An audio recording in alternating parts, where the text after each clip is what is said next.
do that. I'll just try to be a bit more. Yeah, just try to keep a bit closer. Yeah. Get yourself as close as you Alright. need.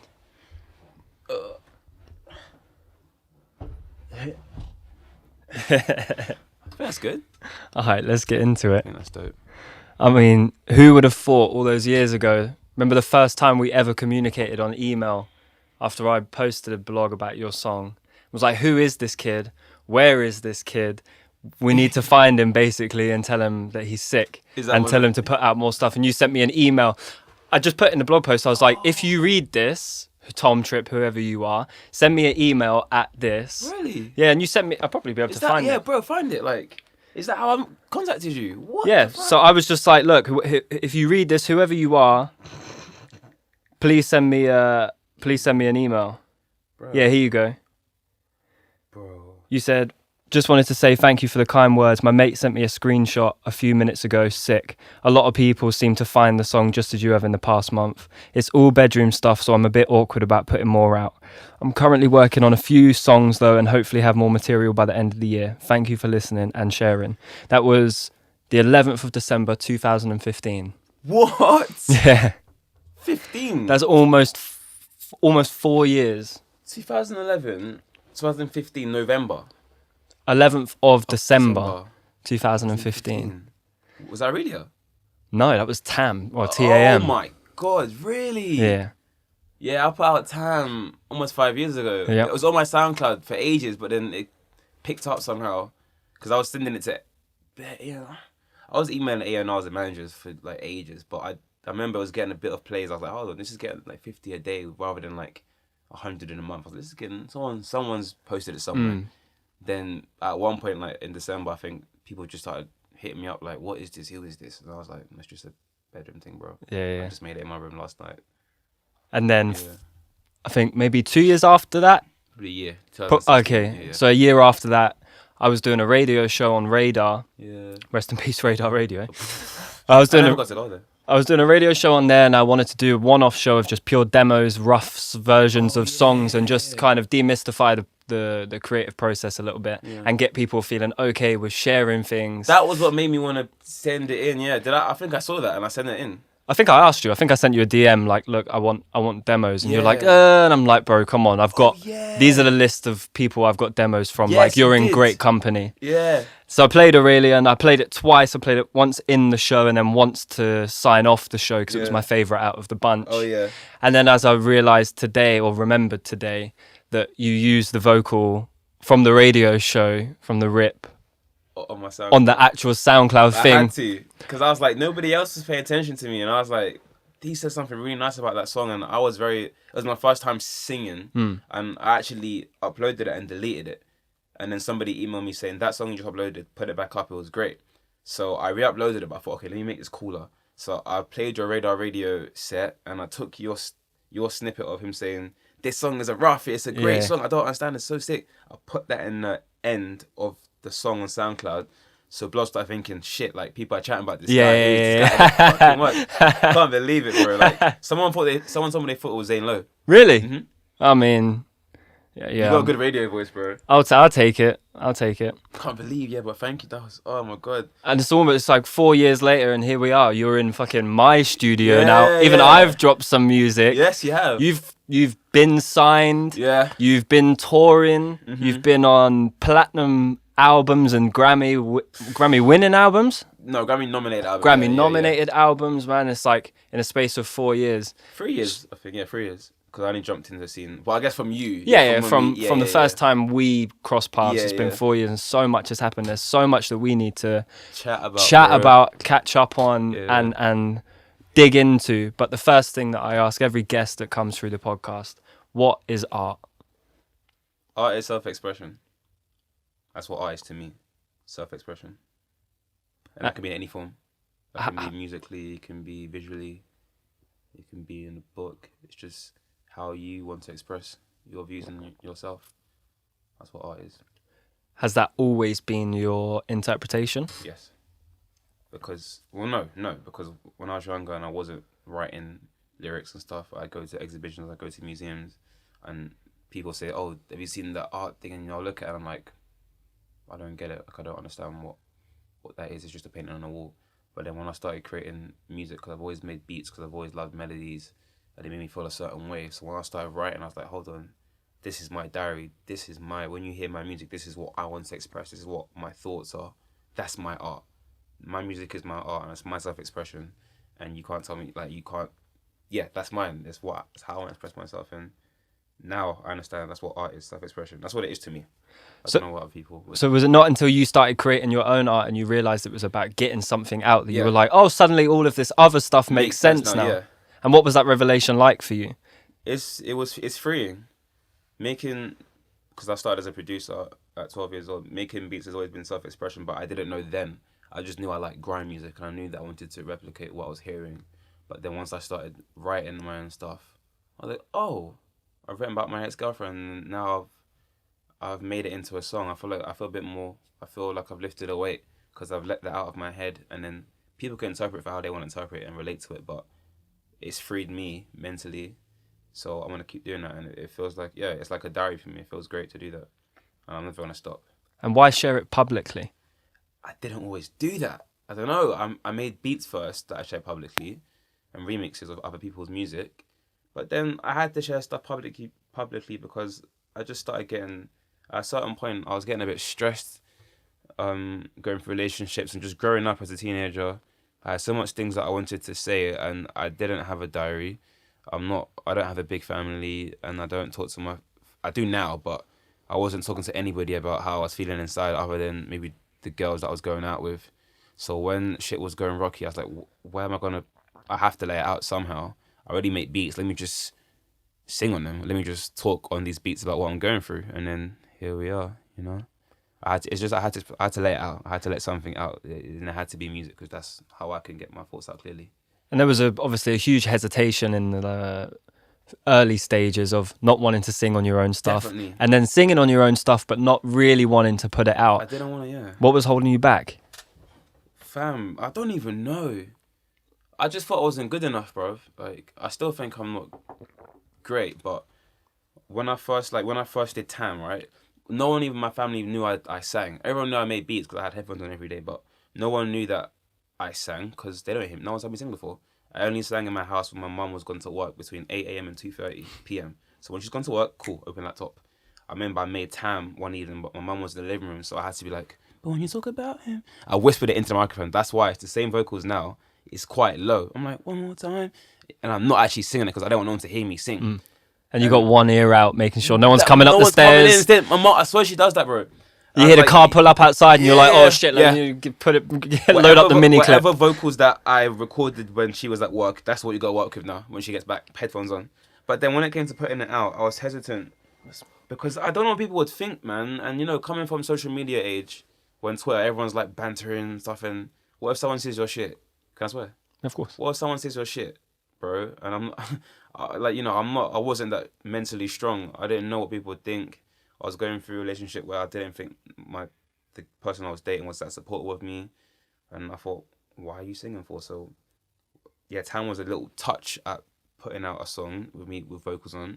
But I didn't, you know, no one. I think I even put in the bio, first time singing, let me know what you think. I don't know. But I knew how to make beats. I'm sick of that. And it got a decent response. And I was like, people actually like this. Hold on. Maybe I might try this. And then I just started trying to sing more. And then, because I used to rap. I used to do grime. I used to spit. So I can write lyrics. It's just about making it melodically sound well. And eventually I just put out a bit more. But I had to get a good response for me to be able to do that. Like I told you, I deleted it really immediately after I posted it. Because I thought, nah. This is not good, bro. Nah, just don't do that, man. People don't want to hear that shit. And little did I know, if you don't face your fears and put something out, you'll never know what can happen, bro. You'll never know. So now you're obviously in a very different stage of your journey of self-exploration. Yeah. How do you maintain that necessity to face your fears? Like, what are the fears now? The fears now is of maintaining. It's just still being able to create. My fears are not being able to create and not having the freedom to express myself. But I have that. You know, I just don't want to ever lose that. I don't want to ever get comfortable with like, okay, I've done this, or I'm just going to chill now. Like, I always want to just, you know, be able to express myself. Yeah. The fear of not being able to express yourself, and that being the thing that's challenging you most at the moment, it feels like that doesn't come from nowhere, especially when you're in the game, you're making EPs, it's flowing, you're relatively prolific in your short amount of time, but what obstacles are you facing along the way? People telling me what to make, what kind of music to make, what kind of direction I should go in, instead of what my mind naturally wants to do. Obstacles that I face on the way. Live shows. I love being in a studio and recording music and making beats. Performing live is a whole nother world to me. I didn't know the pressures of audiences and stuff. But the biggest obstacles was people trying to control my creativity once I got in the industry, and it was fucking with me massively. Like last year I had a very bad period mentally where I had to go to therapy because I had no one to talk to. I didn't know what to do, and I went suicidal, bro. It was crazy. I had a car incident. I was doing the most. I went blonde. I bought a crazy expensive car thinking that it would sort out my issues, and all I needed to do was just get rid of every material thing, talk to somebody about how I feel, and understand that nothing's actually as serious as it was in my head.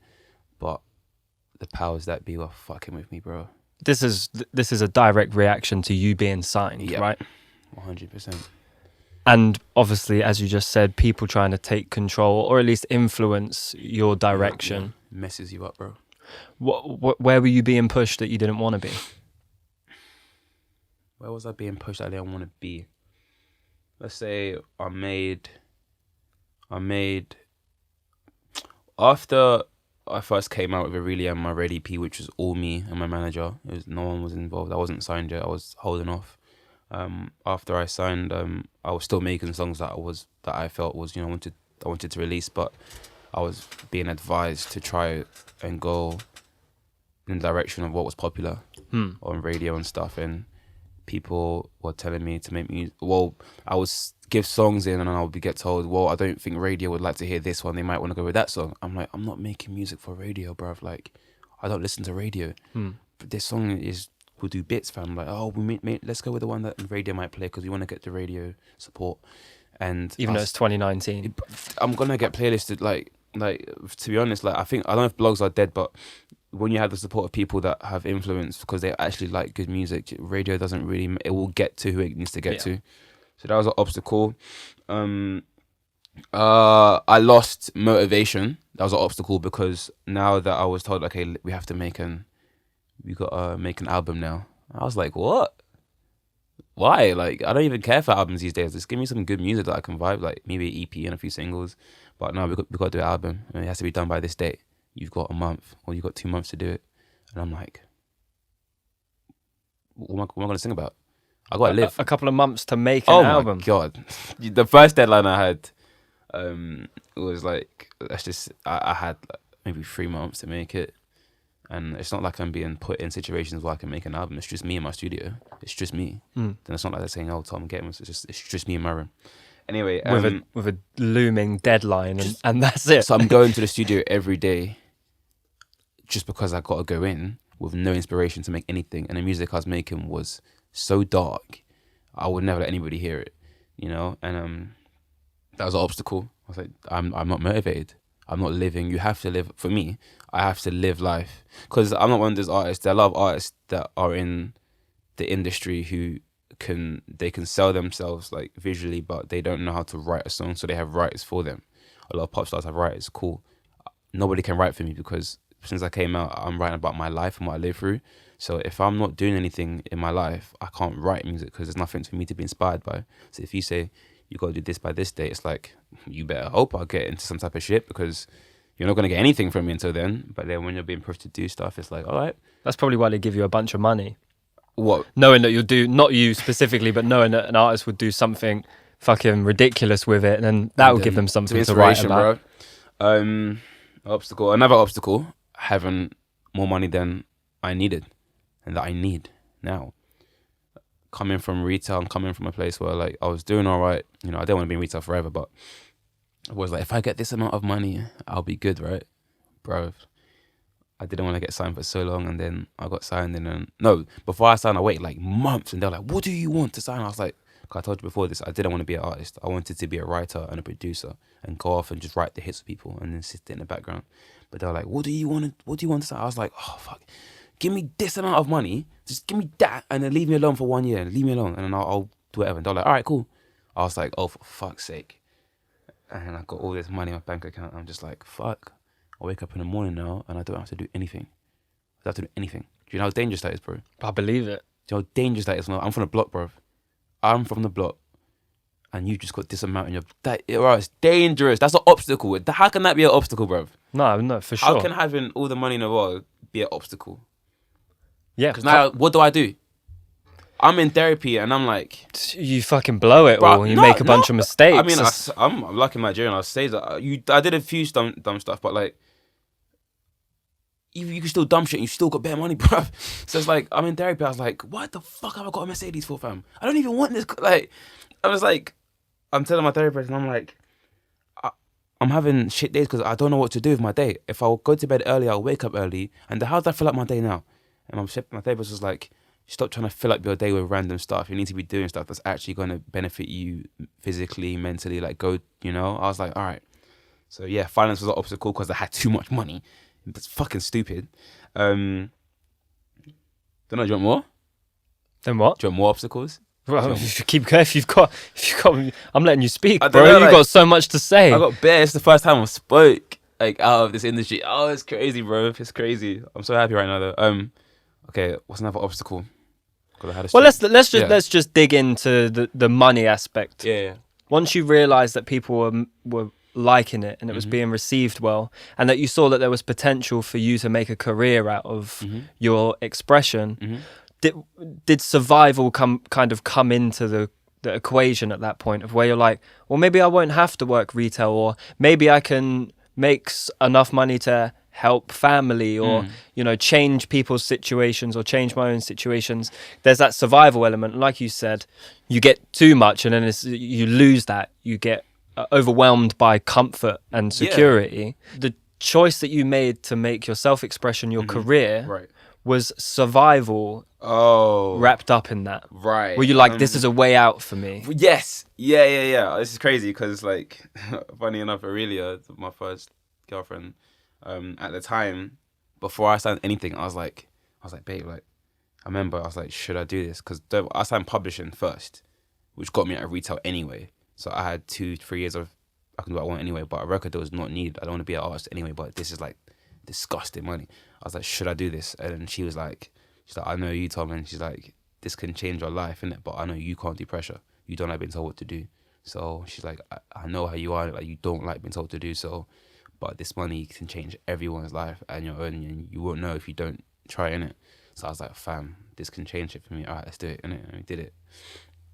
And like, deciding to, survival was definitely like, okay, it played a big part in me. Let me make my self-expression a career because I'm being offered this amount of things and I can do that. And even though I don't exactly know how I want to do anything, I don't even know if I want to be an artist yet. In fact, I didn't. Survival played a big part. Why were you so adamant that you didn't want to be an artist? Because, you know, on social media, like back in the day when you just see artists going through it, you just see an artist complain always, get me off my label. I'm like, but you lot are popping. What's the issue? Like, it makes me not want to be in the industry. I'm like, my favourite artists are getting sued. My favourite artists are like complaining online about how they're being fucked up. I'm like, this doesn't sound right, man. It don't sound right. And the artists that I love are not on their labels. Like, a lot of early UK artists that I used to love didn't want to sign for certain reasons. They jumped off it or they went against it. And I was like, why does nobody want to be in this industry? You know, like... The role of an artist isn't defined by their proximity to an industry. I want to be a part of the machine. Yeah, so that, like I said, being an artist isn't defined by being a part of the machine. And an artist is defined by their dedicating their lives to their own self-expression. Mm-hmm. So when you say I don't want to be an artist, do you mean you didn't want to be a professional? You didn't want to be part of a machine, but you still wanted to create? Yeah, I still wanted to create. 100%. Okay. It's always going to happen. Like, since I was 12, bro, there's no other way. If I wasn't going to be an artist, I'm going to be in music in some type of way. That's just how my brain is, my whole family knows. So you did want to be an artist. Yeah, let me rephrase that. You didn't want to be... I didn't want to be on stage. I didn't want to be a part of the machine. Okay. I didn't want to be a part of this business where now I'm required to do certain things that I might not want to do. Okay. But I didn't know that, bro. I was, what, 22, 21 when I said? 22, I think. And I was like, yeah, I did want to express myself. Don't ever, yeah, I'm always going to do that. I just didn't want people to tell me what to do and tell me how to express myself. I didn't want to lose control. I remember my ex-manager, before we agreed to be working together, he gave me a free fizz. This is before we signed anything. Free fizz about the industry and free, I guess, pros, I don't know. And I was like, one, losing my girlfriend, because she was my only support system back then.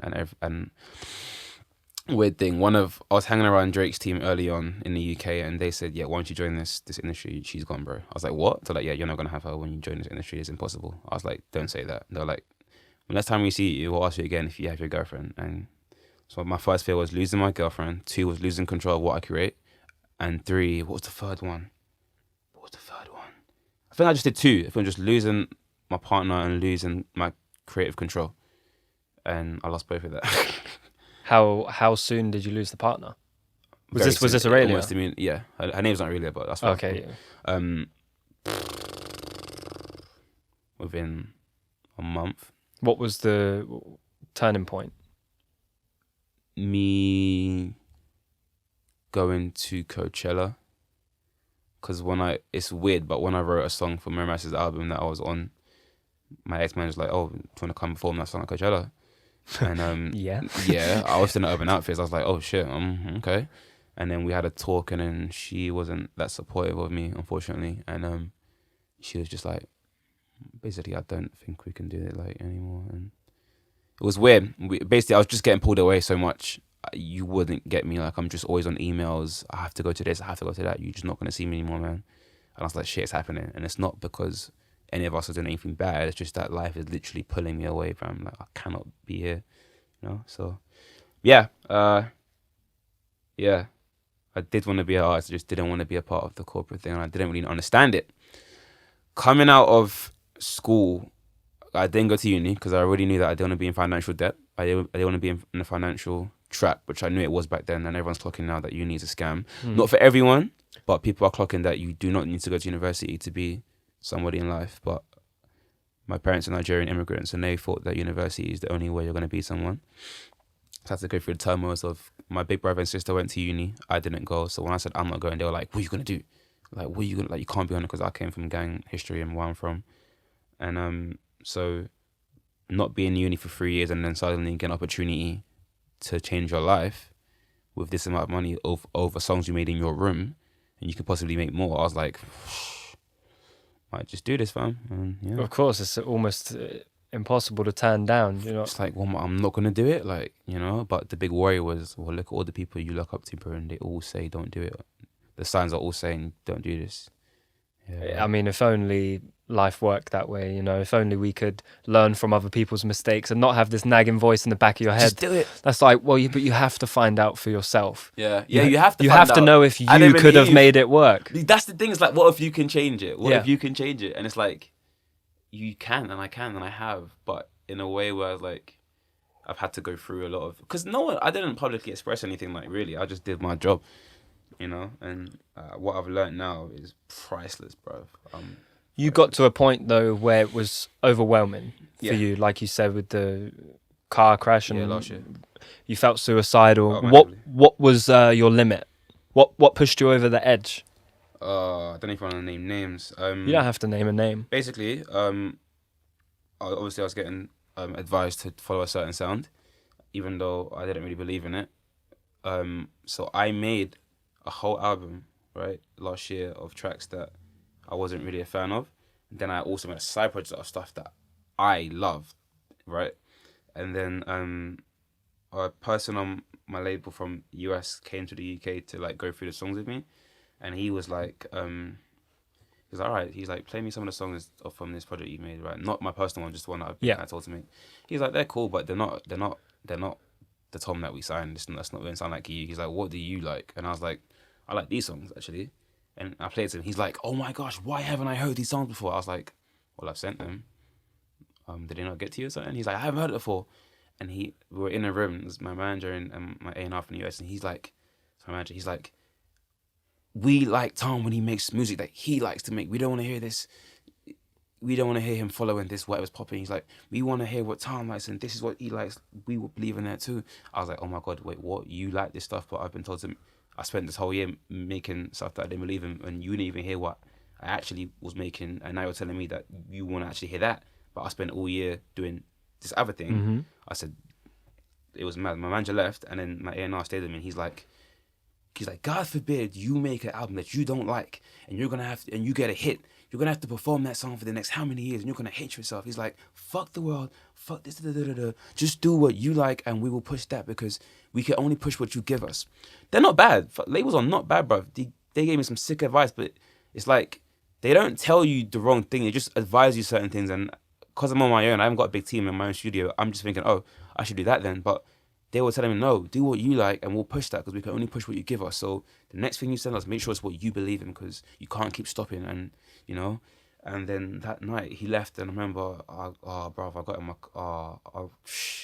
Wait. How are we getting to the limit here when you've just had the news that you've been waiting to hear? What do you mean? So, was that confusion? My bad. What? What do you mean the limit? Like what pushed me over the edge? Yeah, what pushed you over the edge into? Because I spent my whole year making something, going through it. Okay, so you felt like you wasted your time. My whole year, and when I knew that there were songs that I really wanted to make and put out, okay, that I wasn't not being allowed to put out, but I was being told, no, don't do that, do this. And then my A&R tells me, no, we like what you were doing. I'm like, but I spent the whole year doing this. I was like, is it too late? And he's like, we haven't even started. It's not too late. Just make sure, just do that. Don't do this. And I was like, bruv. And I just felt like, I was like, I can't believe I've been... Why did I stop listening to myself?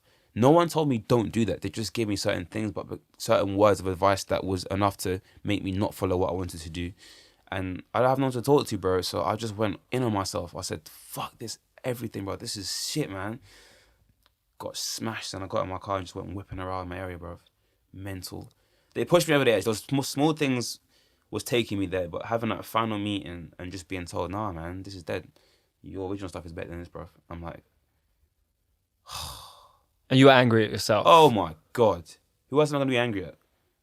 Other than a few people on my team, because it wasn't exactly my fault. I was being told to do one thing and I thought that's what I was supposed to do, but really and truly, no.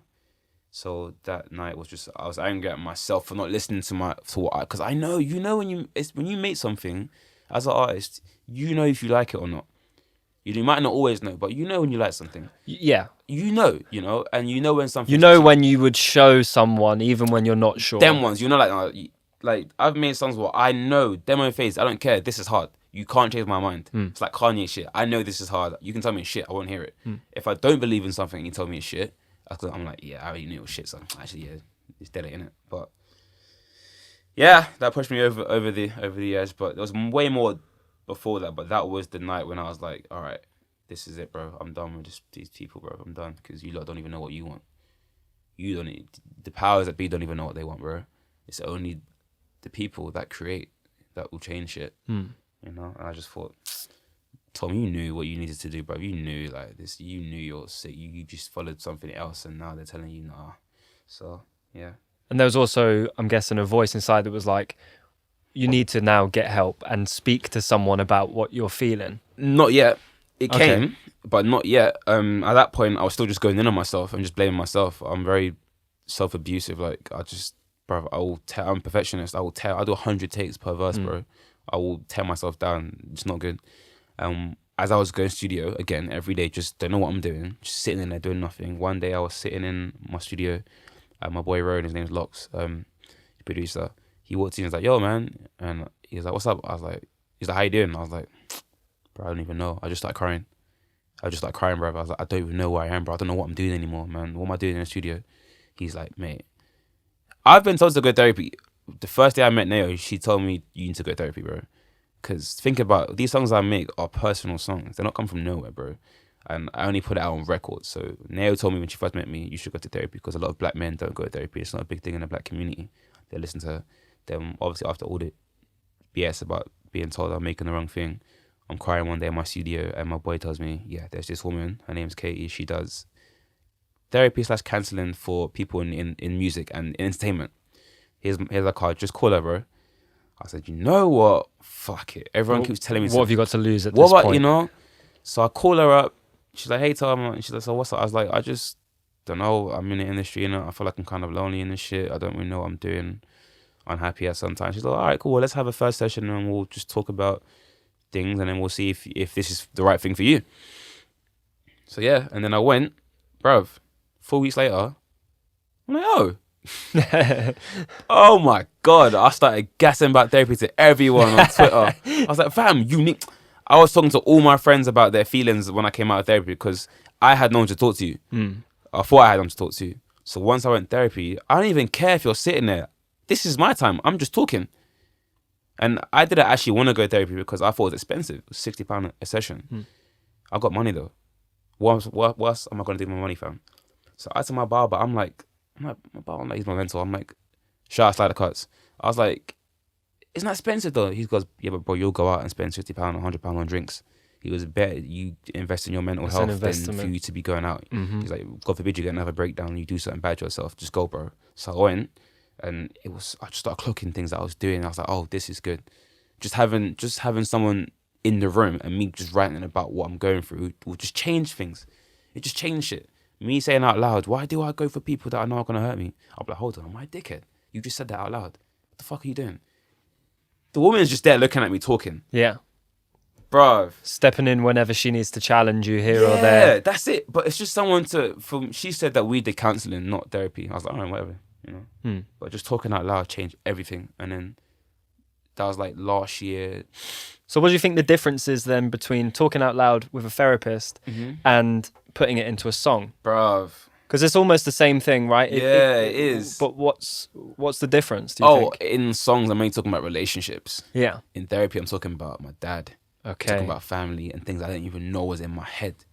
I didn't even know I was doing certain shit before Katie told me, my therapist told me, you do these things on purpose so you can write songs. I was like, don't say that.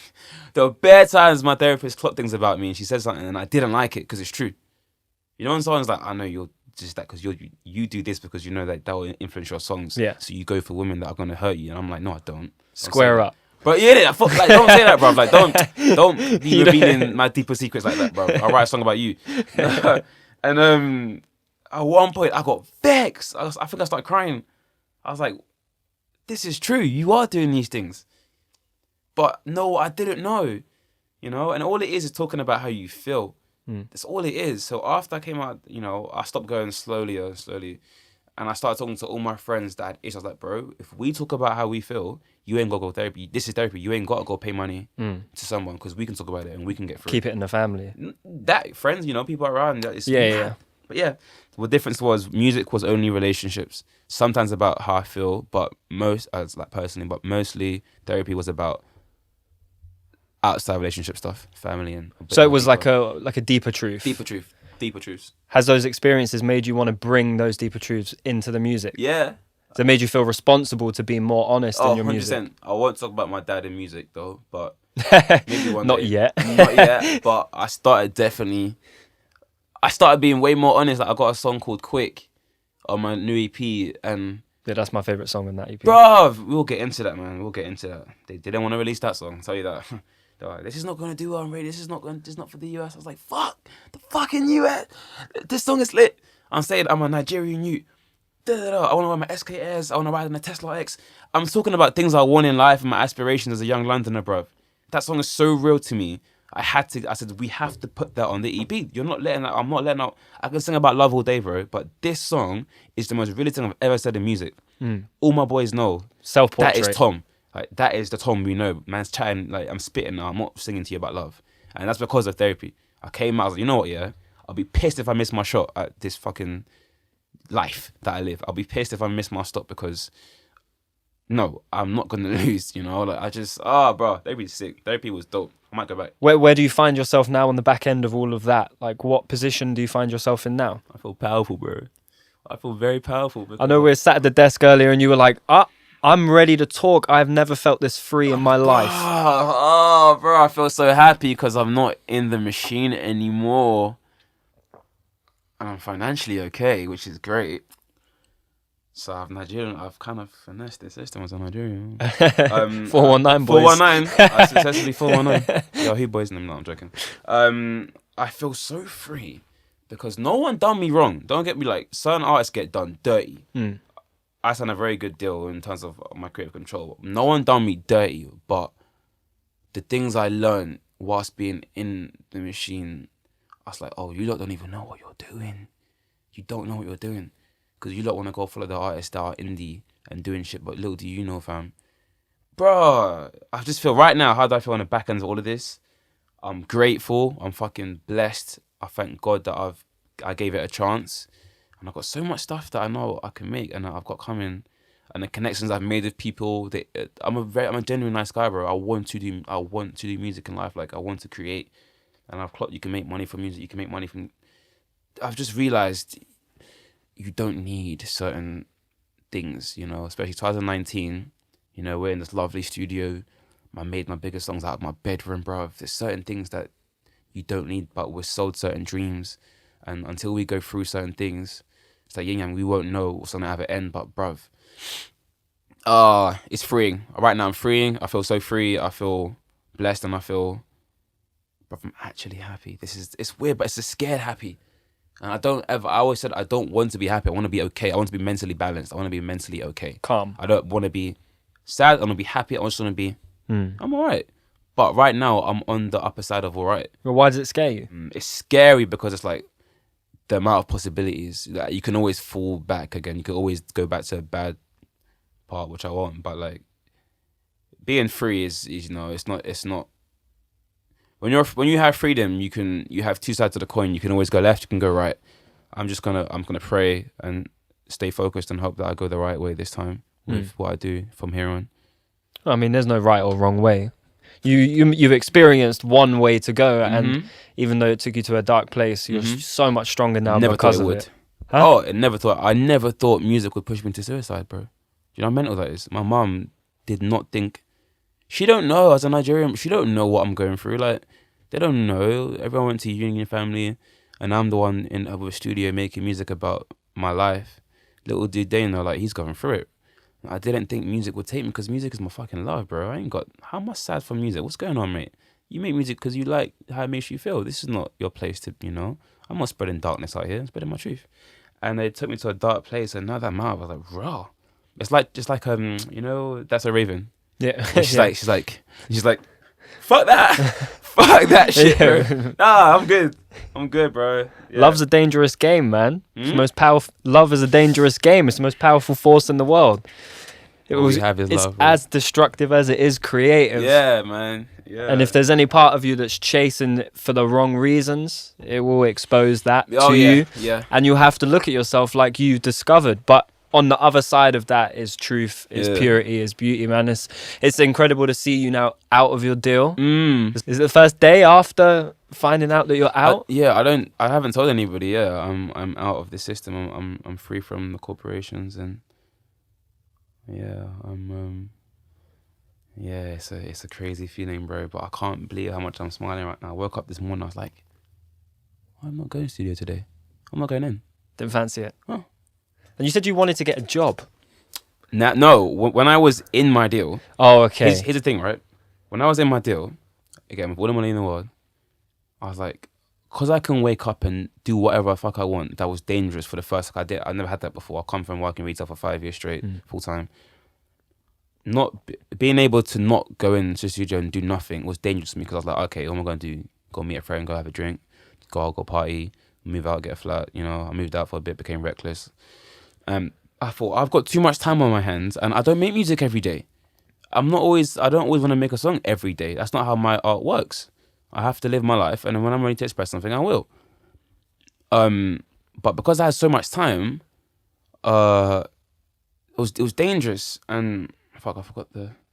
Oh yeah, it was dangerous. So because I was like, you know what, I have no respect for time anymore. I don't sleep. I'll sleep when I want, wake up when I want, get up at 3 p.m, sleep at 7 a.m. because I can. I was like, you know what, I might want to go back and get a job, even though I've got all the money I would ever need.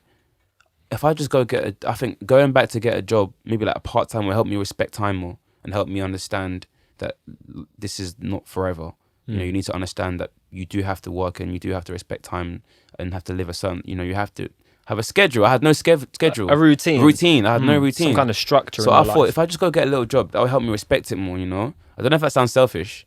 No. I wanted to volunteer, but I think you had to commit to 3 days a week. I was like, I got still work a studio, I can't do that. Yeah.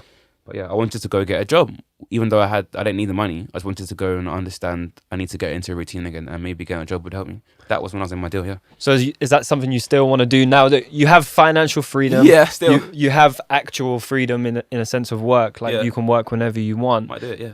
But are you still like, okay, structure is a very important thing for me to implement into my life? Yeah, I think it matters, and I think it's a very important thing in the workplace of life, yeah. And yeah, I might do it. I can go do it. Let's talk about your craft a little bit. We were talking earlier about you wanting to play keys. Yeah, man. There's a part of you that's like, my art doesn't work like that. I don't just want to show up in a studio, sit around and do nothing if I'm not inspired. Yeah. But there's also a craft element to it of where there's always something you can be learning. Yeah. You might not be making a song, you might not be expressing yourself, but you could be running your scales, learning your chords, figuring out the difference between a major and a minor chord, and all of that stuff. Yeah. Like, so there is a craft element to the work that doesn't necessarily have to be 9 to 5, go volunteer. You can be like, I'm going to be strict in my routine of learning and mastering my craft and let the inspiration strike whenever it wants. It probably will come. That's how most of my songs came early on. I was just trying to actually learn how to make certain synths and play certain chords. And little did I know, playing over Neo's Adore You brought Aurelia out, because I was trying to just copy the chords of Adore You on the middle 8. I was like, oh, these chords are quite cool. And then suddenly I was like, oh, I can make this progression from this chord. Then I started singing over it. So yes, the craft thing is something I never paid attention to. As a producer first, I always knew, recently, if I would have known my key, or if I know keys, I can make way more interesting chord progressions and make way more interesting songs. The chord progressions on Aurelia, I didn't know what I was doing. I found out they're all inverted chords. Okay. I clicked them in. I was playing it, but I can't record because I can't play keys like perfect. So I would fuck around on the keyboard, the MIDI keyboard, then I would quantize and click in the keys. But there's like I'm doing mad inverted chords. I searched after music there. I was like, oh, if I knew how to play that, I could have took it to another level. So now I'm actually going to start learning keys. Like we were doing just now. I was like, we were playing a James Blake song just now, Timeless. And there's a chord progression that is so amazing. I was trying to ask Kane, I was like, oh, what is that? Like, is that like a minor going into that? It's so exciting because I want to do that, yeah. Learning your vocabulary and not just relying on instinct to get you through, just having it's a good skill, bro. The language at your disposal. I love that because it helps in every bit. I'll be in rehearsals and my band are going, all right, guys, we're going to do this A into that. And I'm like, yeah, right, just let me know when you're at. Yeah, right, I'll follow. Yeah, just let me know when the verse come back in and I'll jump back in with you lot. But if I know what they're saying, you know, I know basics, chords, and I played along to the band Jungle, my favorite band in the world. I played along to all their songs when I worked in retail. I bought a guitar for £100 and I started playing along to all their little riffs they do on their songs. That's how I learned how to do scales. So if I can do that, let me just play along to other songs, you know. But YouTube tutorials are quite boring sometimes.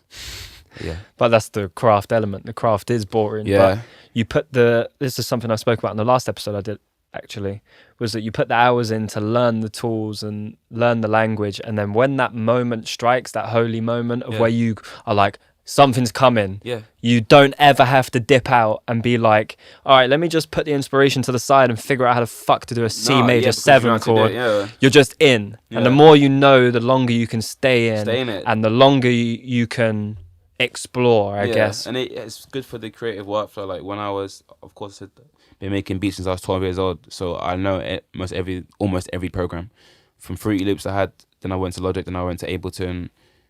If I go to any studio and they've got a different program, it's calm. I'll make a beat on that as well, you know. I know how to use plugins and stuff, but I don't know my keys. But again, like what you just said, because I've done way more than 10,000 hours in production, easy. So when it comes to me getting inspired by a song, I can just quickly record in the chords and record. I engineer myself. I've learned that over the years, you know. I know about mics. I know about I've got a lot of skills that I've learned over the few years in the industry. But yeah, there's always more to learn, and I want to learn keys.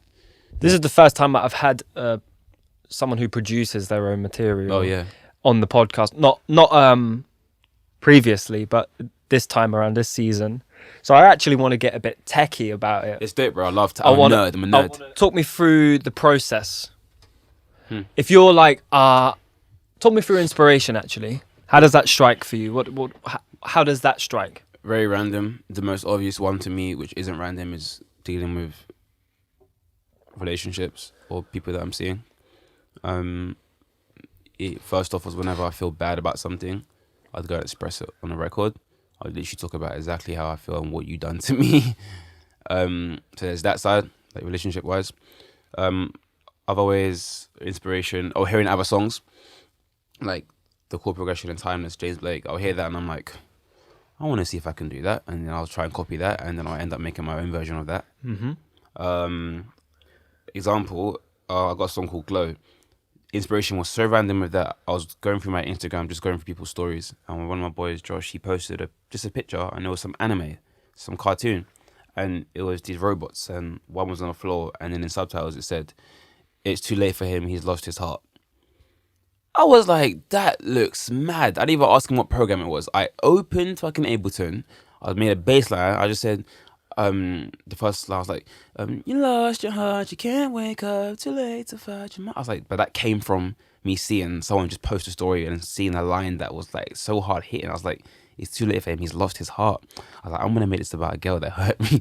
and I literally easy. Yeah, easy. So I'm gonna tie that line of it's too late for him. You lost your heart, you can't wake up, too late to fight your mind. She said you're mine, you can't break free. We made a deal, you belong to me. I said, oh, poetry, bro. I was like, and it happened from seeing a picture on Instagram. Movies, oh my God. If I go see a movie and it is lit. And you don't walk out halfway through? Yeah, because I walk out a lot of movies proudly. I'm not wasting my money, mate, or my time. Well, you've already wasted your money. It's the time yeah, you're not getting but back. I feel like I'll waste it even more if I stay there. I don't know if that makes sense, but I'm not going to sit there while the movie's, I'm bored and my mind's going, go and drink some water. Yeah, so mostly relationships. What does the feeling of inspiration feel like? Not the intellect, like the practical side of it. When do you know you're like, I gotta go? It's a blessing. It's like a God-given, bro. I always say, I don't know how songs come. They just come, bro. And I don't even know how I swear to God, it's a God-given thing. My mum, I don't know how to say it. I don't know how to explain it. It's like, how did you write them lines? I used to spit so I can rhyme words. And I love English. I studied English in college, even though my college flopped me. I love writing stories. I used to write stories when I was in year 2 for one mentor suite. You had to write a full page of a story, beginning, middle, and end, just to get one fruit suite. I'm not playing with nobody. I'm fuck golden time. I'm writing my story. I want to get my suite. So I love writing. It feels like you have a timer. The other day I got home, no one talked to me. I've got an idea in my head. I have to get my laptop. I gotta quickly get my MIDI keyboard out and play these keys out, or else I'm gonna forget the idea. But when I get to the computer and I do it, if it's not in that first 5 minutes, it's not gonna come, bro. I lose it. I lost the idea. So the feeling is great. You got an idea. Go and get that down now. Either a voice memo or something. Go get that idea now. It's just gonna go and you're not gonna get it ever again. I think one of my favorite stories that I've heard about inspiration is, it might have been Bruce Springsteen. He was driving in his car and he's on some highway in America, and a song comes to him, and it's the exact same feeling of bang, strikes, and the timer's going. Yeah, timer, use TikTok, mate. And he looks in the mirror. This was probably before iPhones. He said he looks in the mirror, stares himself in the eye, and goes, I'm on the fucking highway. What do you want from me? Oh, yeah. What am I supposed to do with an idea right now? He said, wait. Looked himself in the eye and went, wait till I can actually capture this and then come back and we'll have a conversation. Yeah. And he carried on driving and he said, lo and behold, I got home, got to my guitar and it came back. Lucky. So it's that level of mastery is like, for me anyway, is the aim of where I'm able to be like, no, you barking dog, the barking dog of inspiration, heel, back in the kennel. Chill, I'll call you when I'm ready. Yeah. Now that for me is like mastery. I'm starting to get that. Really? Yeah, because I realized my best ideas come before I get in the shower. Okay. Weird, bro. If I turn on the shower in my house and I go to my room and get naked or whatever, I promise you, if Ableton's open, I'll let that shower run for an hour. Sorry to waste water. But, bro, it's something about having the shower on or before I go out somewhere. If my computer's open and I've got to go out or I've got to go shower, because my mind is not focusing on this tune, I'm open to inspiration. It's weird. My mind is open more to new ideas. So if I hear a song on my speaker before I get in the shower, I'm probably going to hear an inspiration from that song and open Ableton and make an idea half naked. It's weird, bro. It's weird. No, I get it. I realized that. Mine's before sleep, and that's like more. Really? There's a scientific thing, you know, like the more tired you are, the less your brain is gripped onto the like reality or whatever, and then the ideas start to come. I was in bed the other day, it was like 2:00 in the morning, and then just in my head popped up. It was like, what good is the truth if it's unrelenting, and what good is the truth if it's unrelenting, and what use is sin if there's no repentance? And I was like, am I really going to get out of bed and start writing down fucking songs because like just because my brain's telling me? And sure enough, I was like, I did the Bruce Springsteen stuff. I was like, if I remember it in the morning, then it's good enough to stay. Yeah, that's what I think. I always think the hardest, if it's actually a good idea, you won't forget it. Yeah, your brain keeps the hardest lyrics. Well, that's what I say anyway. Like, I know if I got a song idea in my head tonight, if it's lit, tomorrow morning it'll be here, fam. Trust me, like. But if it's not that lit, if you don't remember it, probably was shit. But I say that, and then I've lost ones that I wish that I'd have just got up and recorded. The ones that maybe weren't so firm in my mind, I'm still like, I wish you hadn't. I wish I hadn't let you go. Because it feels, you know what it feels like? It feels ungrateful. Yeah, it's like you should have. Like, who am I to judge? I don't know where that idea would have led me. Yeah. Who am I to be like, oh, that hasn't like really hit me and let it go? You know, it's like, could have led me somewhere. Do you ever feel like you have them moments where you let an idea go, and then you might go out next week and you hear a song in a bar or you hear a song in a cafe and you're like, I swear I wrote that song. It's weird. Sometimes. Obviously, you didn't fucking write it, but I'm like, why does that sound like something that I would do? That sounds like an idea that I would have done, or maybe I did it in my head in another lifetime, but maybe you should start fucking listening to your mind more, maybe that song would have been yours. Well, I get that sometimes. I do feel that way about ideas, that once you've had it, everyone else has had it. It passes. I believe stuff passes on me, because some artists sing songs and you're like, that is something that I would have made. I swear to God, that's my chord progression. That's my song.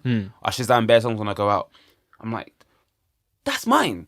And I feel like I may have had that and you didn't accept it, so it passed on to the next creative next to you and they took that idea. What if life is like that and inspiration passes on to different people?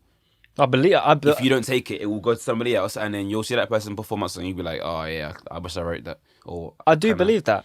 There's so many times where something gets invented and then around the same time, so many things that are similar or the same start coming out. And it's like, that's just part of the collective unconscious. Like, we're all kind of operating on the same frequency and that idea does get offered up. And it's obviously where the idea of the muses come from. Like, the inspiration and the ideas come from the non-physical world and they spit it out into the physical world into like, Mozart would say, "Fucking, they just pass through me, and I have to make it." Yeah, that's what I feel like. Right?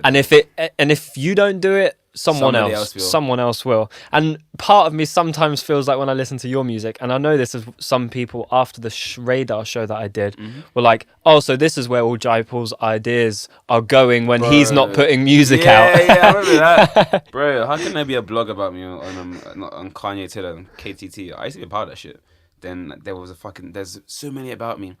I think it's even Reddit. Someone's like, he's J. Paul's go. Oh, someone said, I heard they brought in Tom Tripp to finish off J. Paul's songs. Am I a prick, bro? Like, people were saying he's the ghostwriter for J. Paul. When I first came out, J. Paul, I know him, that's my boy, it was crazy. When I first came out, I had meetings with A&Rs and they're saying, oh yeah, people are saying that Tom Tripp's a project. It's a project that a bunch of people are working on, and I said, I made it in my room, bro. Stop being silly. It's me by myself. It's me in my fucking room. Everyone's like, yeah, so who's behind Tom Tripp? Shut up, my G, bro. I made a song. Stop. With some healthy inspiration from J. Paul, massively, of course. Bro. Are you mad? Are you mad? Of course. But like, as I was going on, people were like, yeah, it's a project and he's the ghostwriter for... Bro, I hadn't even met the guy at that point. I feel like at that point, everything that came out that sounded a little bit like it was influenced by it was like, I remember Ben Khan, he came out and everyone's like, oh, this is J. Paul. Yeah, but he denied it. But it was AK Paul. AK Paul was J. Paul's brother. Yeah, but he was producing the Ben Khan project, I think. No, he wasn't. Was he not? No, nothing to do. Oh, okay. So they just. I know of. That's definitely not. They don't. Okay. Yeah, don't come here. I was a fan of everything that Naya, Mura, Jay, Ben Khan, even Ben. He has sick music, bruv. Sick. And I remember I met him in a station. I met him at Let's Just Go station one day. I'm a fan. Don't think I'm a fan of music. I'll walk up to anyone. I was like, oh, bro, you Ben Khan? And he's like, no. And he sped off. Why are you doing that for, bro? Like, okay. To be honest, in the middle of Leicester Square Station, like you don't want to be stopped in. You don't. I mean, bruv, and I kept seeing him, and I always nod my head at him when I see him. Like, Ben Klein, for listening, bro. I beg you, like, come back and make some music because you're lit, bro. You're lit, man. So how does when you're going to LA and you're doing these sessions, Muramasa, Neo, AK Paul, like any of these people, how does the thread of inspiration manifest itself in those sessions where it's like there's pressure involved now? This isn't just play and joy. This is we're in a room and someone's paid for it, or we're paying for it. Yeah. How do you? Is it as easy to call inspiration then? Here's the thing. I've come from making music on my own since I was young. When I started recording, I was recording on my own.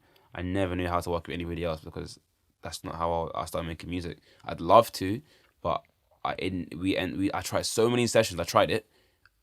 Doesn't work because every song that I've made comes from me first. It's all about my life. I can't go to the session. Trust me, it doesn't work. It doesn't work for me. Can't go to a session and we start from scratch and make a song. It's never happened. So how did the Muramasa song come about? Before I joined my management, I used to always email beats to Neo for Neo, but I never got a response. And obviously, at Pararelia, he got in contact. He replied, he's like, "Yo, heard the song.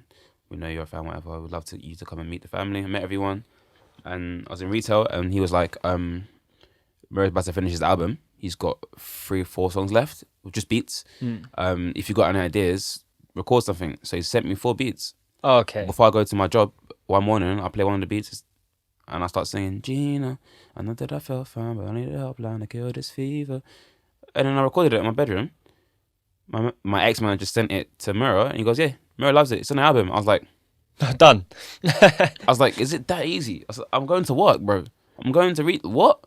That's it. I'm on it." And then Coachella, it wasn't in the same room. Send me anything, I'll do it in my bedroom, bro. That's what I'm saying. You don't need studios.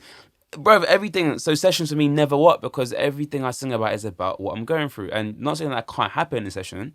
It's just that I've never done it. So I struggle very hard in sessions. So I've never had a session with people and, you know, every song you've heard comes from me. And then other people come in and contribute to it after I've started it.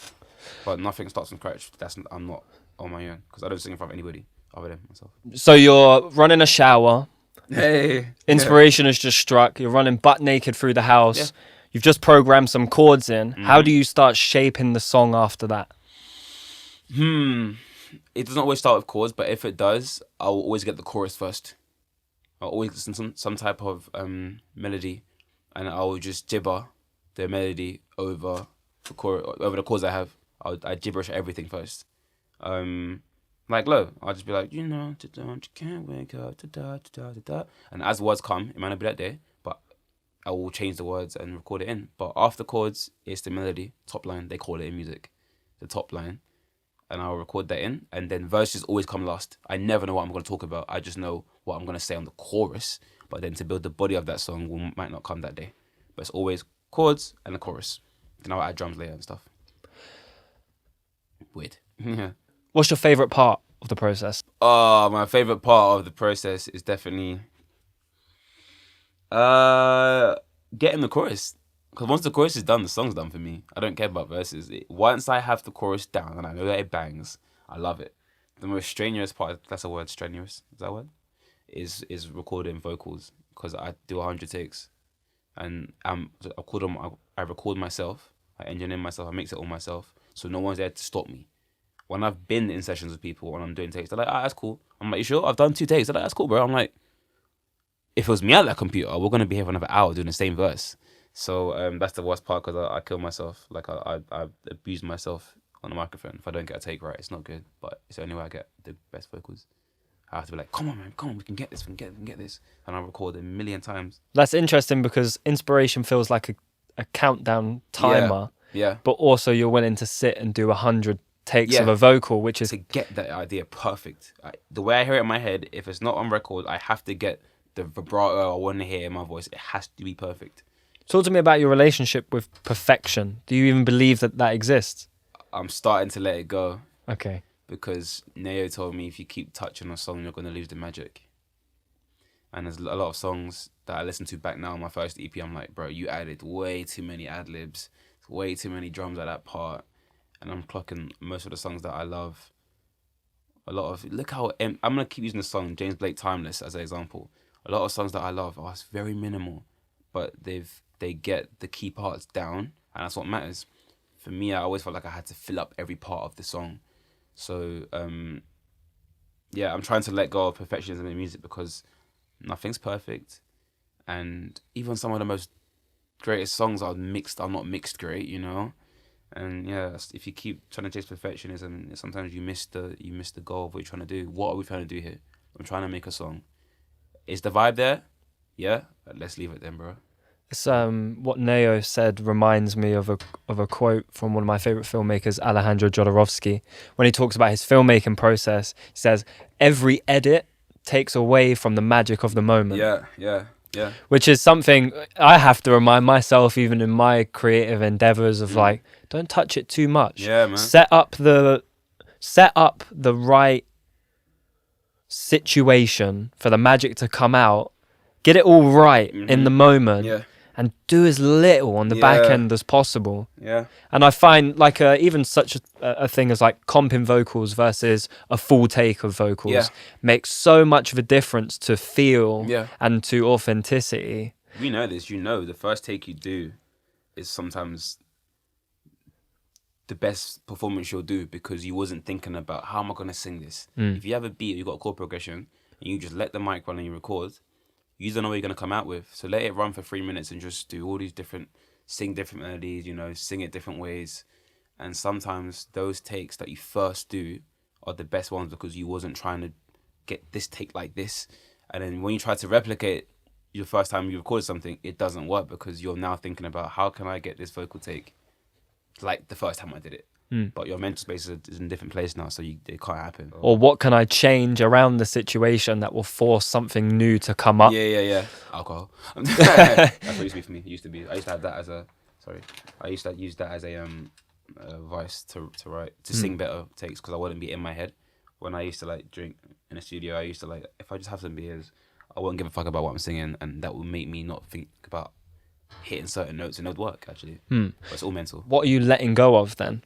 I used to use alcohol to get better vocal takes because I wouldn't be so worried about what I was singing. But now it's more so just believing what you're singing.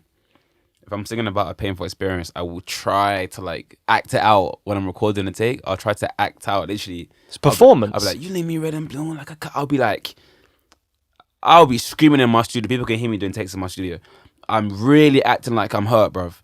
And I'll record it like I'm performing. Because you are performing. Yeah. You are. Sometimes, do you ever feel like, I hear certain rappers, and it sounds like you're reading off your phone. Yeah. Do you know, like, you get that feeling sometimes? I'm like, it sounds like you're doing da-da-da-da-da-da-da-da-da, and I can hear you looking at your phone. It's weird.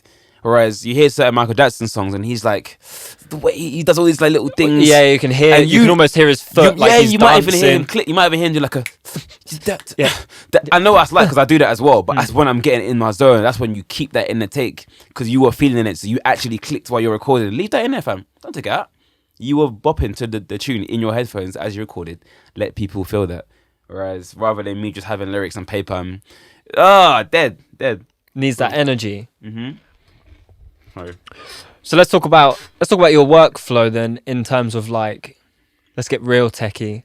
Let's talk about gear. Let's do that shit. I've never spoke about gear on this podcast before. I love gear, bro. So you're running musical gear. Yeah. We're not talking about none of that shit. Yeah. Talk me through your studio setup. Right. Your home studio set. Oh no, you have a studio. Yeah, you have a studio. Stoke Newington. My setup, cool. People love this shit. I used to love hearing this stuff. Yeah, same. Alright, so all I use to record is my Apollo Twin. Easy. Apollo Twin Duo by UAD. My microphone, I first started with a Audio Technica 2035, which is like a £200 condenser mic. Then I used to share my studio with a guy called George Moore, and he had an Audio Technica 4033A. It's like a mid-range. Okay.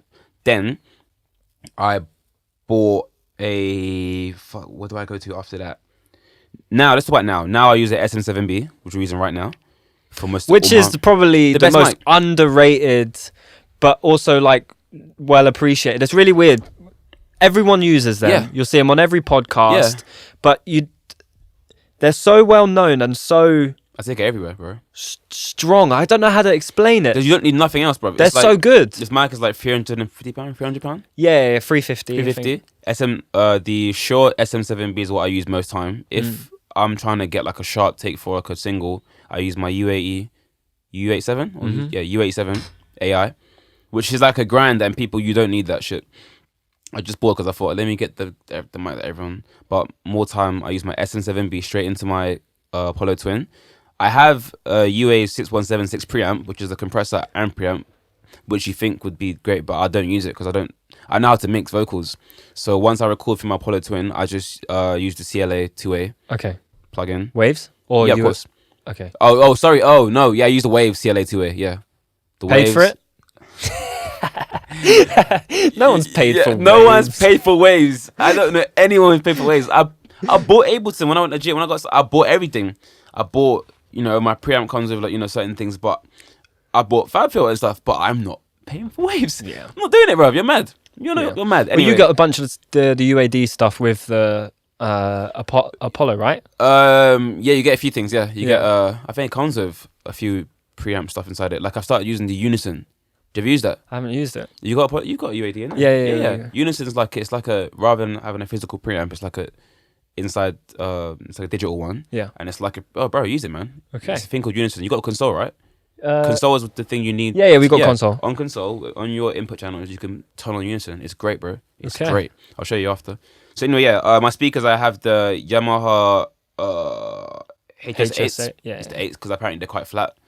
I have the subwoofer, which I turned off because it's not true.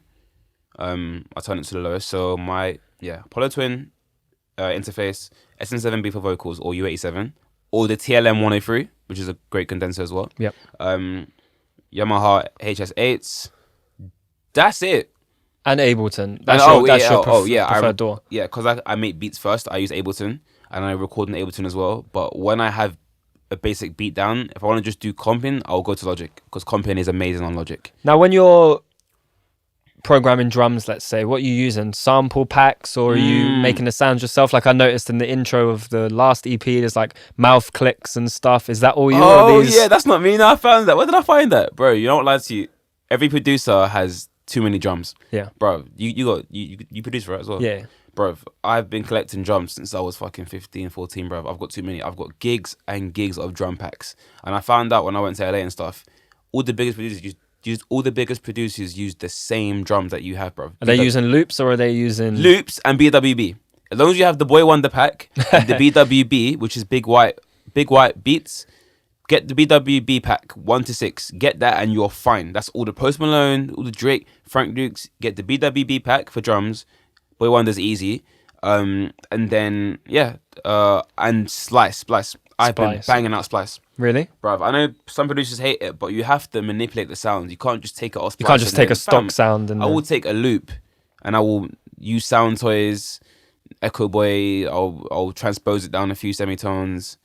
Put some Valhalla reverb on it, and it's not yours anymore. Valhalla is the fucking greatest. Have you played with Valhalla Delay?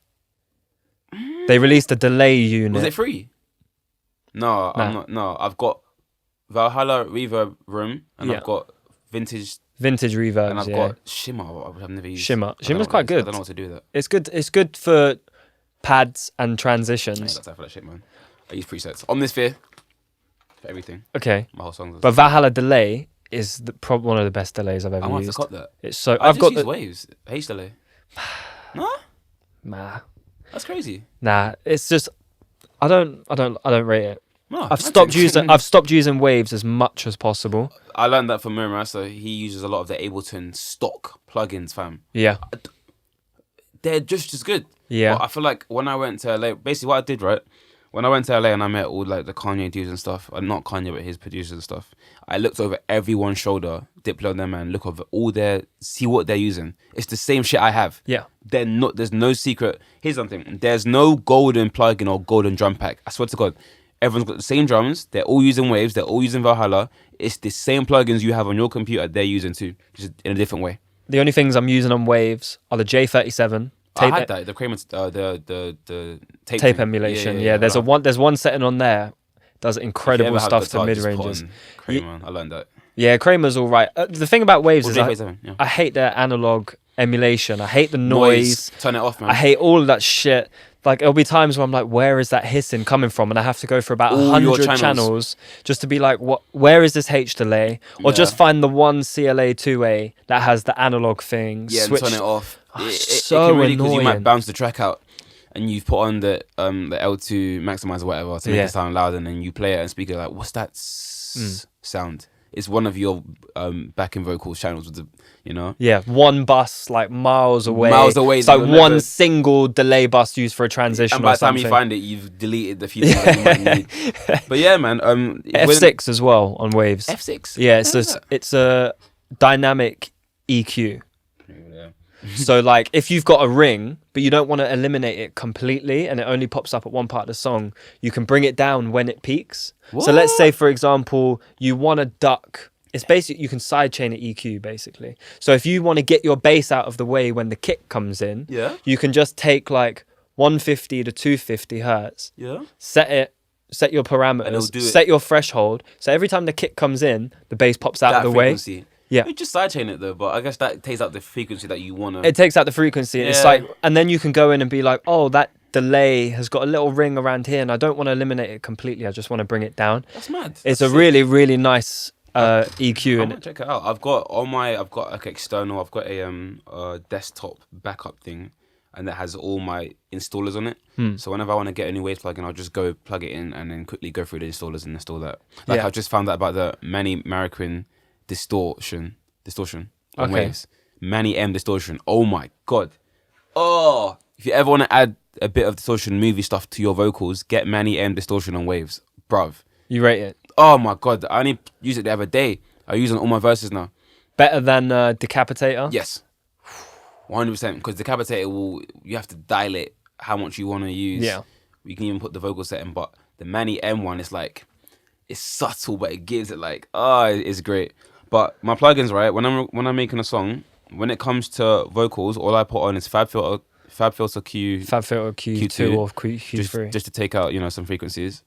Then I just throw in CLA 2A waves, just to give it a bit whatever you need. Then I'll put in de-esser. So this was your vocal chain? Yeah, vocal chain. Here's my vocal chain. Easy. Fab Filter Q2. Then after that I would put on de-esser. Then I put on CLA 2A, and then. Oh, instead of Fab Filter, you can also use. I'm using that Waves SSL. Yeah, SSL like comp. And I just put on the vocal preset. Okay, yeah. Lit, and then Valhalla reverb on Ascend. Valhalla reverb, and then maybe H delay on Ascend. Buses. Learning how to use buses. Set a template out, fam. That's it. True. That's what I got. Have you heard of Jameson? What?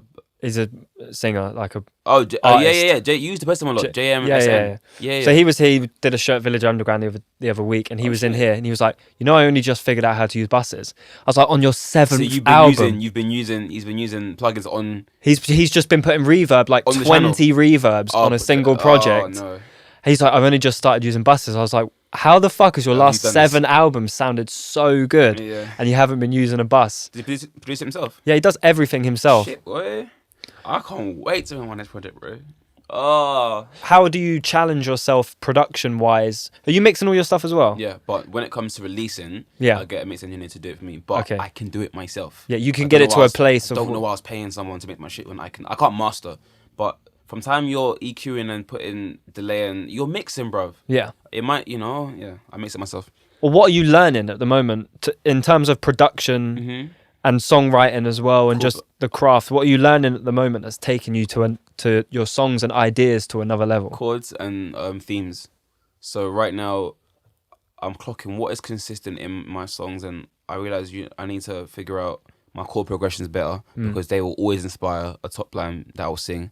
So right now, I'm focusing on my chord progressions, and also because I'm sick at drums, that's easy, but I'm good at mixing my vocals. It's just chords. Are you putting your drums in individually, or are you using loops? Individually. Like, are you going kick here? My computer's here, but I left it at my friend's house yesterday. Are you drawing them in, or are you using loops? What if I'm like a kick clap and snare? I drag it in. Okay. I used to use a drum rack on Ableton. What do you use to make beats? Like Ableton or Logic? I use Logic. Oh, and that one you can use battery or you can use ASS24, but I can't stand that shit. I don't use any of the samplers. I drag audio. Yeah. I'll put the That's what sample I'll do. in. I used to use Drum Rack on Ableton, which is like you can just throw a pack on it and then you'll have one channel with all drums on it and you can just lay it out. But then when I met Mary Master, I saw his project. I was like, what the fuck? He's messy as fuck, but he has all his sounds. He drags it all in. And like the kick is like a long channel. He just different passes in different places. So I started doing that. So now I just drag all my sounds in. Even if I have loops, I'll drag it in, cut it up and lay it out across the track. Okay. But I don't have one channel. I just have I've got my drum group and then it's got kicks. Yeah, for sure. Wave files across the whole project. So I'm always like, are people using loops? Are people actually fucking programming their drums? The biggest songs out here are using loops from Splice. That's a fact. And I can't believe it because you have them. I bet money you have them on your computer. But they've just manipulated in a way where a lot of stuff is volume and EQing. Because you might have when you hear when you hear a drum on someone's song, you're like, I have that kick. Yeah. I have that clap. Sometimes, yeah, man, I don't know. It's just about how you mix it and how you use it. Like a lot of the new Drake stuff I learned about, they're actually using default drums from, is it Ableton? They're using the default drum kits that come on, like, the key. Did you learn? Yeah. That's like a wood knock from the default pack on any program. And someone told me they're doing that because people's ears are tailored to hearing the most basic drums from back in the day. Like when people like Prince and shit, they used to have the drums that came straight from the drum machines. Yeah. So that's what people's ears are used to hearing. So a lot of the new records now, like Post Malone, I've got the pack, it's just BWB pack. They use it's just the clap and the kick straight as it comes from the pack. They're using like that. They're not doing nothing to it. Default clap, default hat, hi-hat, the default open hat. And we're going to write a great song, but the drums, we're not going to go into it at all. And that's helped me get more minimal with my music. Let's not try and make the most. Well, if you want to make a mad production, do that. But when it comes to drums and shit now, I'm just actually making it more minimal because I'm clocking that the bigger songs, they're not doing the most. It's just, let's get a vibe and get a good song here and do the drums. Let's do what it needs to do and leave it at that. So talk me through then your structure of a song. How are you getting from point A to point B? Point A being the start and point B being the finish. So obviously you'll sing your top line for the chorus or whatever, but then how are you getting into the next section? I have markers on my project. That's an intro. I have intro, verse, chorus, middle eight, outro, chorus, outro. I have markers. I start from the chorus and then I'll move that to that bit and then I'll add maybe or take out one channel for the verses and stuff. There's no linear process to me. It's all back and forth. Yeah. I don't set out which bit's gonna be first. I just make it as I do it, and then I'll lay it out at the end. And how am I getting through though? Like, how is the song revealing itself to you as you're making it? Because obviously you start and you have the chorus. Yeah. If that's where you like to start, because you're a chorus guy. Yeah, I am. How are you then going, right, now I need to get into the second verse? Depends on the content of what I'm singing about. Depends on the content, like because we all get to those points of where I get stuck, bro. Where we have a 16, which is a chorus or whatever, and then the song just finishes, and we're like, how am I getting into the next section? Where do I go from here? Sometimes I get outside help, like my boy Herman comes. I was like, bro, I need some keys or something. I need something because I can't I can't do everything on my own. I realized that I can get the basis down, but teamwork is important. So sometimes if I'm stuck, I just listen to another song or play another song and be like, okay, what did they do with this bit? And sometimes they just take out the fucking drums. Take out drums, maybe put in like an arpeggio or something, I don't know. And sometimes it's not that deep. It's just build and destroy. Sometimes you can have too many channels. You can have too many parts on a song.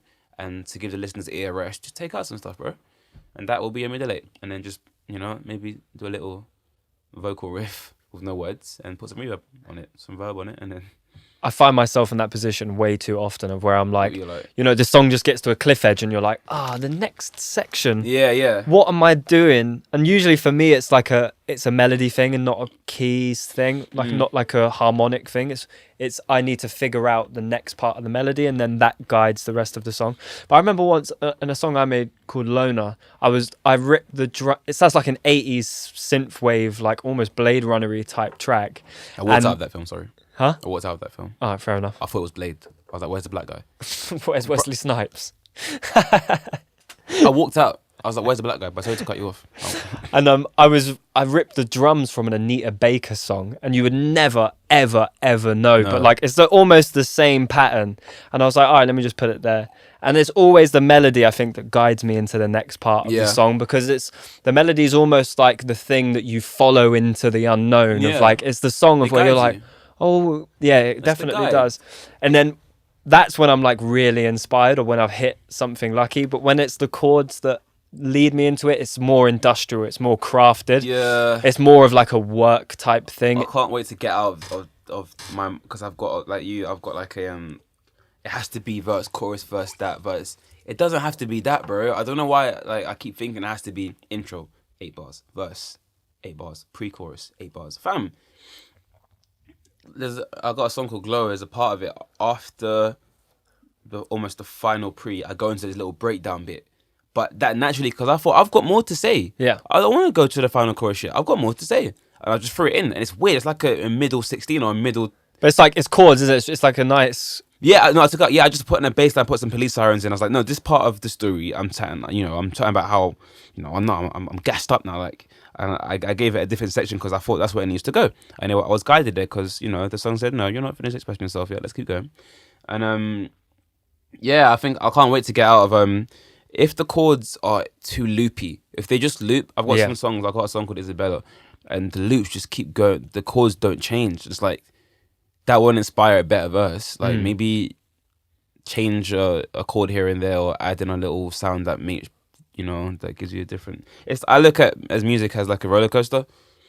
It's weird. You have your beginning bit where it's like, At the anticipation. And then as you get to the pre, it's like, oh, we're getting there now, and the chorus comes, and you get like, oh shit, and then back to the verse, like, okay, relax now. Go calm, and then back to the pre. It's not always like that, but I tend to know. I'm like, okay, where's my energy dipping here? Where am I going to relax now? When am I going to give the listener a bit of calm time? Then give them the chorus again. See, that's the experience, but it's visual, bro. I like music has to be visual for me. I see you got the Kids See Ghosts hoodie, and that's hard. Yeah. If I'm I can't see it. I got ADD, so my attention will just cut off. But my bad. I'm so Reborn. That song's amazing. Reborn is an amazing song, bro. He says the chorus so many times. I was like, oh, I get it. He's saying, keep moving forward. You know the song? Which song? I'm so reborn. I'm moving forward. Yeah. Keep moving forward. Yeah. He says it so many times. I was like, oh, keep moving forward. That's what he's saying. Yeah. There's a reason why he keeps repeating it. Yeah. I was like, why did they just not finish the song? No, he's telling you to keep moving forward, bro. I love the knowledge of music and art as a visualization, as a journey for the audience, because it's something that, again, this is for anyone who's watched the last episode, will be like, oh, they spoke about this already, but it's interesting for us to chop it up as well and see how you feel about this.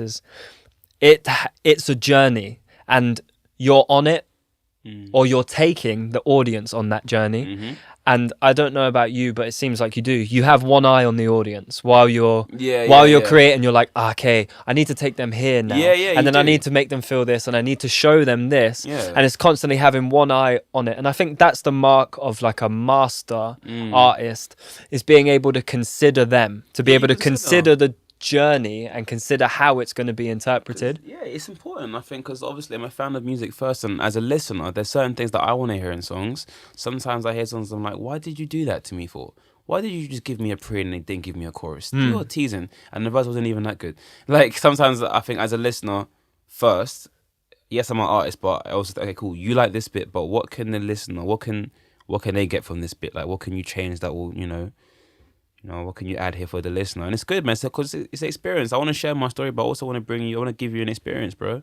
What can the listener visualize as they hear your song, Whether that be the synth in Aurelia, whether it be like the little backing vocal, give them something. Because that's what I like. Yeah. For sure. My favorite thing when I'm listening to new music is I like to laugh. It's strange, but I like to go, oh, you fuck. Like, oh, yeah, you got me. Oh, you made me want something and then you took it away. Or you gave it to me now. Like, I like to be played with. I like to be taken to places and then pushed somewhere else. I like to be manipulated by the experience of the art. Yeah. That's, for me, the most rewarding part is when, and I wish I could observe my own creations in that way. Do you know, like, I wish I could. Do not wish that sometimes you could listen to your own songs for the first time. Yeah, bro. Yeah, I do. Because I play my songs all day. I love my shit. But it's like, sometimes you might not have heard your own song for a while. And you hear it again, you're like, oh, you're sick, bro. Yeah. You did that. Oh, I forgot you did that. And like, you know, you get a little revisit, but you'll never get to the same place you was when you first made it. But yeah, I like what you said about you like when they take you on a certain route, and it might not be expecting where it might not be where you expected it to go.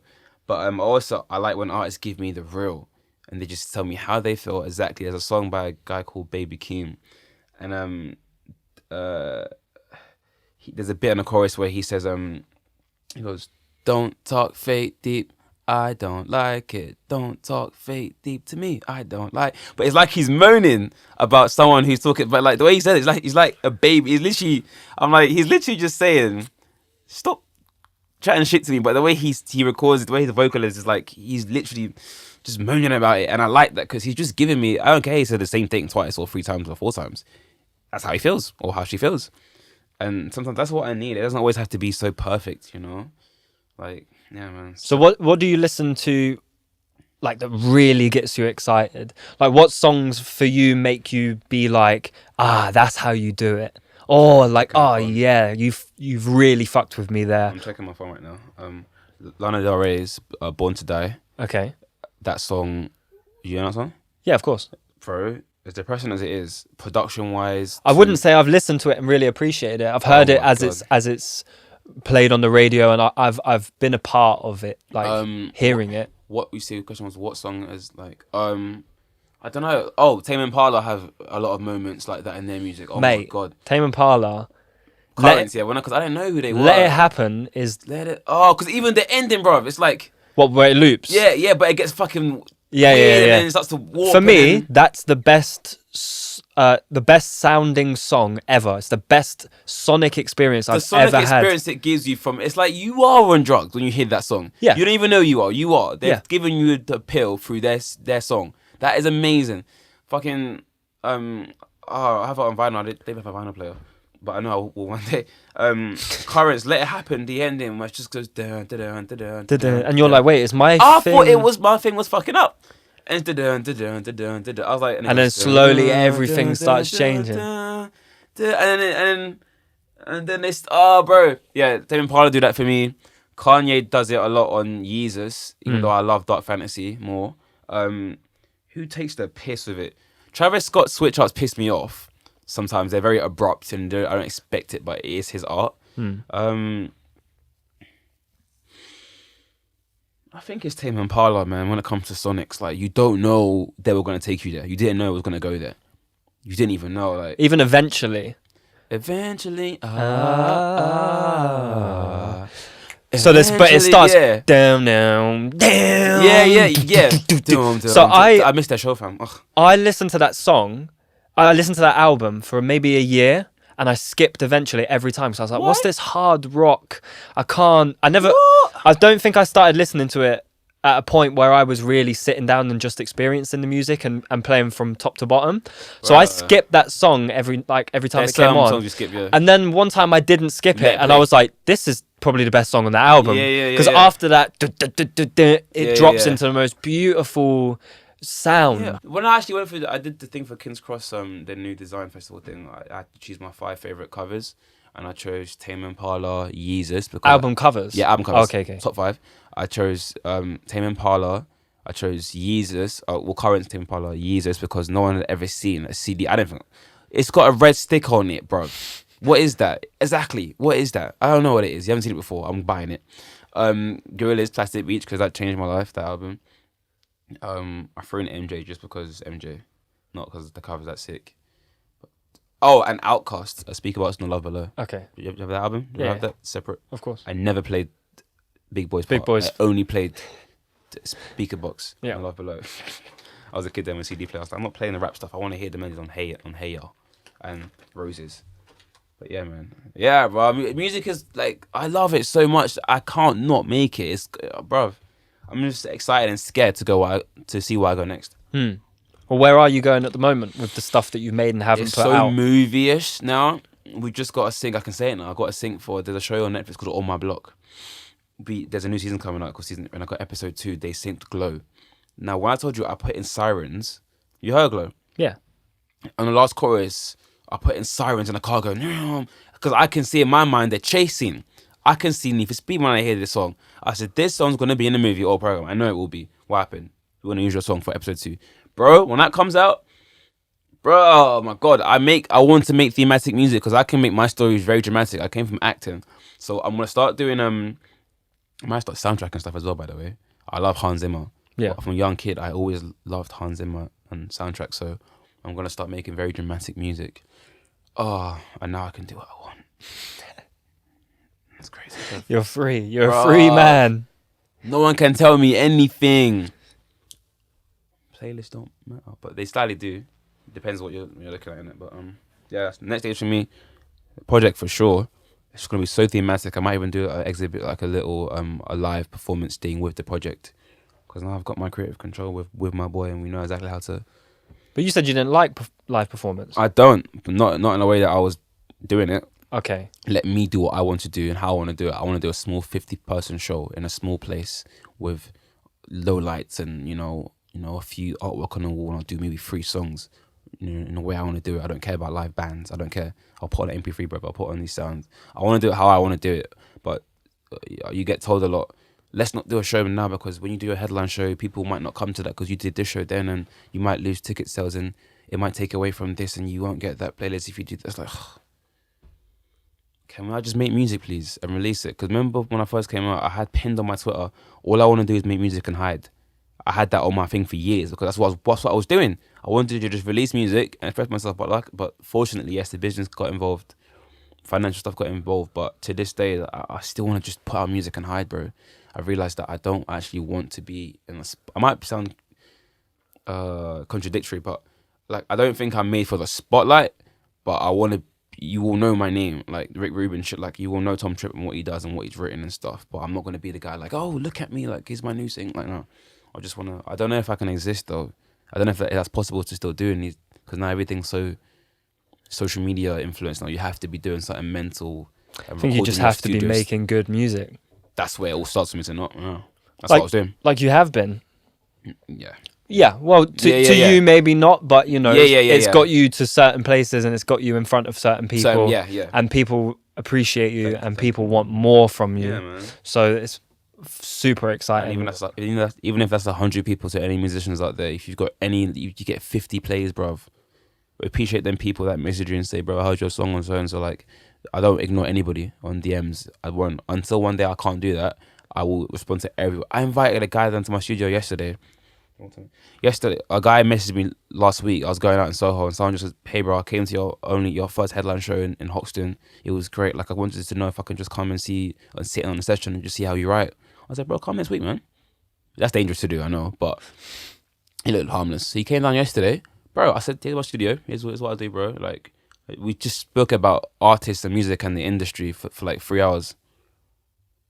And it was like, this is what I appreciate, bro. If you want to come see what I do, because I know when I was coming up and people like you were emailing me, I was telling you, bro, it's just like bedroom songs. I was emailing so many people that I wanted to just wish they could just give me a little bit of advice, AK Paul did. J Paul's brother, he gave me, when I first put out Time, he gave me, no one even knew. I was really chatting to them like back in the day. He was telling me how to finish stuff and just he's like, make sure you're living life to get inspiration. If you're not inspired, make sure you go outside and do stuff. Everything's not about the music, it's about how your life is. And I wanted to be able to, and now I want to be able to talk to people and help people that want help. Because when I was coming up, me and Dua Lipa went same school and we were going around house studios to record stuff. And I used to go to a youth club, the government shut it down. So I had no more places to go and do anything. So I had to get a job to buy a microphone. All my friends are just trapping because there's no more youth clubs, so they can't do anything. So they got trapping. I was like, no, I'll get a job. I'll go buy a microphone. I'll go get 3 loops and I'll make music at home. But I had no other choice. So I want to make sure I'm helping those that want to do music. And I want to just help, bro, because I've learned so much. And taking everything that you've learned over the last 4 years, from having songs on your laptop that you were too afraid to put out, too afraid to even sing on sometimes, to the point where you're at now, a liberated man, free from the industry, comfortable, ready to take risks, ready to express yourselves in deeper and more sincere ways than you ever thought was even possible. With all of that wealth of experience, if you were to go back and speak to yourself in your bedroom, too afraid to put stuff out and too afraid to sing, what would be the key bit of advice you would give? What you think in your head isn't always reality. The fears you have aren't real. Like, just because you think something is this, it doesn't mean it's that. You might think you can't sing. You might think I can sing. Well, if I don't part of the music, who will ever know? Nobody. Stop asking for advice because no one actually knows. Everyone's winging it. I tell my younger self, everything you want to do, as long as you're working towards that, life will guide you. But no one has the golden key to anything. It's about what you want to do. As long as you're being honest to yourself, shit will work for you. In Jesus' name, amen. Yeah, you're your worst enemy, but literally you just have to do. Also, my key thing is it's not that deep. Once I got through all my fucking therapy stuff, and it's not that deep. The things I think sometimes about music and what I'm doing is like, if I do this, nobody cares about what you're going through. Nobody cares. It's not that deep. Just please do and be honest to yourself about what you want to do. Whether that's art, I don't know, whatever you want to do in life. Just be honest to yourself and understand that nothing is that serious, other than, death and shit. But I mean, when it comes to creation, because that will hold you back. I've held back so much stuff that if I learned through releasing songs and having you give me advice and stuff, like, hold on, I'm not shit. I thought I was shit. Like, I thought I couldn't make beats. And then you get an it. It's like, I thought my song was, hold on, mate, let's just do this. So yeah, just do it, man. I know some Nike shit, but just Nike, do it. baby. Nike. You have to just do it. There's no other way. There's no other way. Even if you Well, there is another fail, way. It's just don't do it. Don't do it. If you don't do it, you won't know. And then don't complain. Bitch. Don't complain. Like, I talk to myself all the time about, Prime, you can't complain because you didn't do it. I'm going to get a tattoo on my 2 hands. I might get a tattoo now that I'm free. Fuck. Wait, you're not allowed to get tattoos because you had a deal? No. I just, I'm saying, these demons, like, bruv, I'm going to get and you knew. Everything in life that goes well, whatever does well. If you've got an exam tomorrow and you don't revise for it and you fail, shame on you. You knew you had the exam. Did you revise? No, it's your fault. If you've got an exam tomorrow and you know you have to revise for it, you will do it. And if you pass, well done, because you know what to do it. If you know you're in a bad situation, you know you shouldn't do that, don't do it. It's kind of negative and positive, but it would hopefully make me think to do the right thing more time, And make you responsible for and make you accountable for your life and your own actions. And also you can't blame people, man. Everything's down to you. And I might get a tattoo that is up arrow and a down arrow. It's up and down, because everything's up and downs in life, bro. That's literally all it is for me. Not everything's gonna be great. You have to have downs to have ups.